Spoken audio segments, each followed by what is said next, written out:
A woman who is accused of having killed her 4 children in Naivasha was today arraigned. Beatrice Mwende Kimothoi, age 42, now claims to have been possessed by an evil spirit that led her to commit the murders. She vaguely remembers what occurred and shared her recollection with NTV. News of the death of 4 children was received with great pain by friends and neighbors. What made the news unbearable was the cause of death. They are said to have been killed by the very woman who gave them life. Today, she was in court to answer to murder charges facing her. She tells us the reality of her action is heavy on her. I'm a teacher. I'm a mentor. I have never even done anything wrong that I can say I can do. So even myself, I don't believe that I can kill somebody. She claims that her actions were not her own and that she was being controlled by evil forces. She accuses her lover of having something to do with the event that she says she fails to fully understand. I think Evans, who happened to be my ex-boyfriend, I'm suspecting he's the one who caused all that. He used my body to struggle the children. She says that the voices in her head gave her orders which she readily complied to.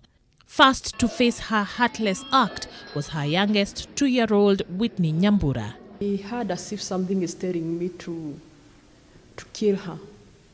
And that is what I did. I struggled the girl with no much strain. Then I placed her, I covered her with a baby shawl.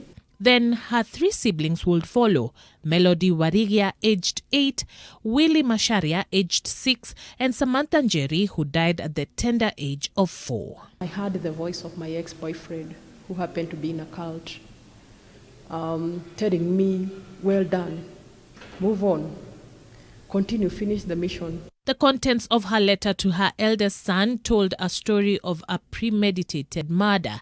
She had instructed him to care for his surviving brother. Also, she had made significant burial arrangements for the 4 children, down to their wardrobe for the burial. This she remembers, but she says was not planned, but rather instructed. Because I don't have a piece of land, and of course, whatever that has happened, my children has to be buried. So I don't want to bother so many people. Just request my brother, either one of them, because they are close friends of mine, to give somewhere where we can bury my children. And I told my son categorically not to engage in any dealings with Evans, who is my ex-boyfriend, because he is evil. Why would someone do this? Psychologist Catherine Gashada says that Mwende is a sick woman and should be treated as such. We would want, first of all, to do a diagnosis to understand what is the condition that has made this mother to do what she has done. Though the case must take its natural course, there is a need for self-awareness and more need to have the society aware of mental problems and be more forthcoming to seek and offer help. When it comes to law will see that as criminality. When it comes to religion will see that as immorality. That notwithstanding, her case will go on with the mention scheduled for July 6th. This coming after a mental assessment to determine whether her faculties allow her to stand trial. Charity Mwangi, NTV.